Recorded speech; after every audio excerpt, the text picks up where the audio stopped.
108 ಮುತ್ತೈದೆಯರಿಂದ ಭವ್ಯ ಕಳಸ ಮೆರವಣಿಗೆ. ಕನಕದುರ್ಗಮ್ಮ ದೇವಿಗೆ ವಿಶೇಷ ಪೂಜೆ. ಉತ್ತಮ ಮಳೆ, ಉತ್ತಮ ಬೆಳೆಗಾಗಿ ಭಕ್ತರ ಪ್ರಾರ್ಥನೆ. ಬಳ್ಳಾರಿ ನಗರದ ಅಧಿದೇವತೆಯಾದ ಶ್ರೀ ಕನಕದುರ್ಗಮ್ಮ ದೇವಸ್ಥಾನದಲ್ಲಿ ಆಷಾಢ ಮಾಸದ ಅಂಗವಾಗಿ ಭಕ್ತಿ ಭಾವದ ವಾತಾವರಣ ನಿರ್ಮಾಣವಾಯಿತು. 108 ಮುತ್ತೈದೆಯರು ಪೂರ್ಣ ಕುಂಭಗಳನ್ನ ಹೊತ್ತು ಭವ್ಯ ಕಳಸ ಮೆರವಣಿಗೆ ನಡೆಸಿ ದೇವಿಗೆ ವಿಶೇಷ ಪೂಜೆ ಸಲ್ಲಿಸಿದರು. ಮಂಗಳವಾದ್ಯಗಳು, ಭಜನಾ ತಂಡಗಳ ನಾದದ ನಡುವೆ ನಡೆದ ಈ ಮೆರವಣಿಗೆಯಲ್ಲಿ ನೂರಾರು ಭಕ್ತರು ಭಾಗವಹಿಸಿ ದೇವಸ್ಥಾನದ ಸುತ್ತ ಪ್ರದಕ್ಷಿಣೆ ಮಾಡಿ ದೇವಿಯ ದರ್ಶನ ಪಡೆದರು. ಆಷಾಢ ಮಾಸದ ಪ್ರಯುಕ್ತ ಕಳೆದ 3 ವಾರಗಳಿಂದ ದೇವಸ್ಥಾನದಲ್ಲಿ ವಿಶೇಷ ಅಭಿಷೇಕ, ಅಲಂಕಾರ, ಕುಂಕುಮಾರ್ಚನೆ, ಲಲಿತ ಸಹಸ್ರನಾಮ ಪಾರಾಯಣ ಹಾಗೂ ಮಹಾಪೂಜೆಗಳು ನಿರಂತರವಾಗಿ ನಡೆಯುತ್ತಿದ್ದವು. ಸಮಾರೋಪದ ಅಂಗವಾಗಿ ಭಾನುವಾರ ಮಹಾಮಂಗಳಾರತಿ ನೆರವೇರಿಸಲಾಯಿತು. ಈ ವೇಳೆ ರಾಜ್ಯದಲ್ಲಿ ಉತ್ತಮ ಮಳೆ ಸುರಿಯಲಿ, ರೈತರು ಬೆಳೆದ ಬೆಳೆಗೆ ಉತ್ತಮ ಬೆಲೆ ಸಿಗಲಿ, ರಾಜ್ಯ ಸಮೃದ್ಧಿಯಾಗಲಿ ಹಾಗೂ ಜನರು ಸುಖ ಶಾಂತಿಯಿಂದ ಬದುಕಲಿ ಎಂದು ಭಕ್ತರು ವಿಶೇಷ ಪ್ರಾರ್ಥನೆ ಸಲ್ಲಿಸಿದರು.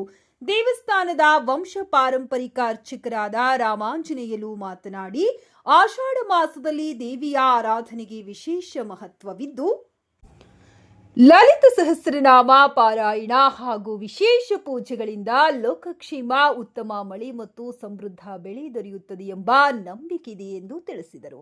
ಪೂಜೆಯ ನಂತರ ದೇವಸ್ಥಾನಕ್ಕೆ ಆಗಮಿಸಿದ್ದ ನೂರಾರು ಭಕ್ತರಿಗೆ ಅನ್ನ ಸಂತರ್ಪಣೆ ಏರ್ಪಡಿಸಲಾಗಿದ್ದು, ನಗರ ಹಾಗೂ ಸುತ್ತಮುತ್ತಲಿನ ಗ್ರಾಮಗಳಿಂದ ಆಗಮಿಸಿದ್ದ ಭಕ್ತರು ದೇವಿಯ ದರ್ಶನ ಪಡೆದು ಪ್ರಸಾದ ಸ್ವೀಕರಿಸಿದರು.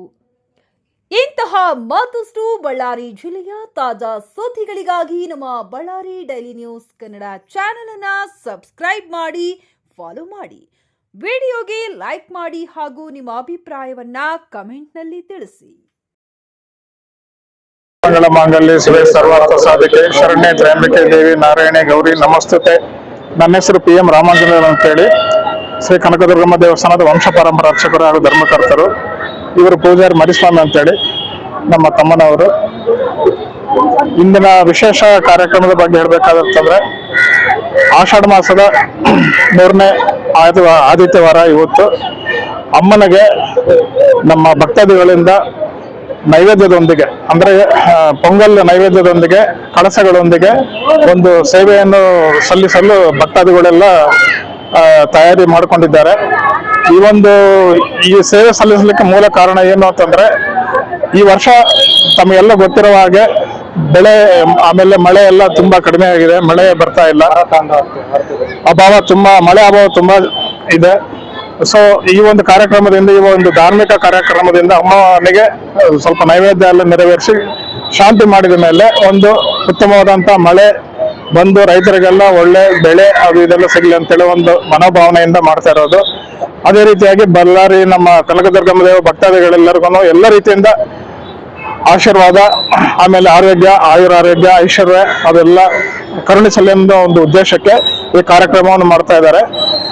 ಸುಮಾರು ಒಂದು 108 ಮಂದಿ ಮುತ್ತೈದವರಿಂದ ನಮಗೆ ನೈವೇದ್ಯ ಆಮೇಲೆ ಕಳಸಗಳೊಂದಿಗೆ ಎಲ್ಲ ಮೆರವಣಿಗೆ ಈಗ ಪ್ರಾರಂಭ ಆಗುತ್ತೆ. ಇದು ಪ್ರಥಮವಾಗಿ ಮಾಡ್ತಾ ಇರತಕ್ಕಂಥ ಧಾರ್ಮಿಕ ಕಾರ್ಯಕ್ರಮ ನಮ್ಮ ದೇವಸ್ಥಾನದಲ್ಲಿ. ಈ ಒಂದು ಕಾರ್ಯಕ್ರಮವನ್ನು ಪ್ರತಿ ವರ್ಷನೂ ಈ ಆಷಾಢ ಮಾಸದಲ್ಲಿ ಹಮ್ಮಿಕೊಳ್ಳಲಿಕ್ಕೆ ನಾವು ಮುಂದಿನ ದಿನಗಳಲ್ಲೇನು ಕ್ರಮ ಕೈಗೊಳ್ಳಲಿಕ್ಕೆ ನಾವು ಎಲ್ಲ ವ್ಯವಸ್ಥೆಯನ್ನು ಮಾಡ್ಕೊಳ್ಬೇಕಂತೇಳಿ ನಿರ್ಧಾರ ಮಾಡಿದ್ದೀವಿ. ಸೊ ಈ ಒಂದು ಒಳ್ಳೆ ಧಾರ್ಮಿಕ ಕಾರ್ಯಕ್ರಮವನ್ನು ನಮ್ಮ ಕನಕದುರ್ಗಮ್ಮ ದೇವಿ ಭಕ್ತಾದಿಗಳೆಲ್ಲರೂ ಇದರಲ್ಲಿ ಭಾಗವಹಿಸಿ ಅಮ್ಮನ ಕೃಪೆಗೆ ಪಾತ್ರರಾಗಿ, ತದನಂತರ ನಮ್ಮ ದೇವಸ್ಥಾನದ ವತಿಯಿಂದ ನೀಡುವ ಪ್ರಸಾದಗಳೆಲ್ಲ ಸ್ವೀಕರಿಸಿ ಈ ಕಾರ್ಯಕ್ರಮದಲ್ಲಿ ಭಾಗವಹಿಸಲು ಎಲ್ಲ ಭಕ್ತರಲ್ಲಿ ಕೇಳ್ಕೊಳ್ಳುತ್ತಿದ್ದೇವೆ. ಮೆರವಣಿಗೆ ನಮ್ಮ ದೇವಸ್ಥಾನದ ಮುಂದ್ಗಡೆಯಿಂದ 3 ಪ್ರದಕ್ಷಿಣೆ ಹಾಕುತ್ತೆ. ನಮ್ಮ ದಸರಾ ಪಲ್ಲಕ್ಕಿ, ನವರಾತ್ರಿಯಲ್ಲಿ ಪಲ್ಲಕ್ಕಿ ಯಾವ ರೀತಿ ನಾವು ಉತ್ಸವ ಮಾಡ್ತೀವೋ ಅದೇ ರೀತಿಯಲ್ಲಿ ನಾವು ಇವತ್ತಿನ ದಿವಸ 3 ಪ್ರದಕ್ಷಿಣೆಗಳನ್ನ ಹಾಕ್ಲಿಕ್ಕೆ ತಯಾರಿ ಮಾಡ್ಕೊಂಡಿದ್ದಾರೆ. ತದನಂತರ ಲಲಿತಾ ಸಹಸ್ರನಾಮವನ್ನು ಪಠನ ಮಾಡ್ತಾರೆ ಒಂದು 108 ಮಂದಿ ಮುತ್ತೈದವರು.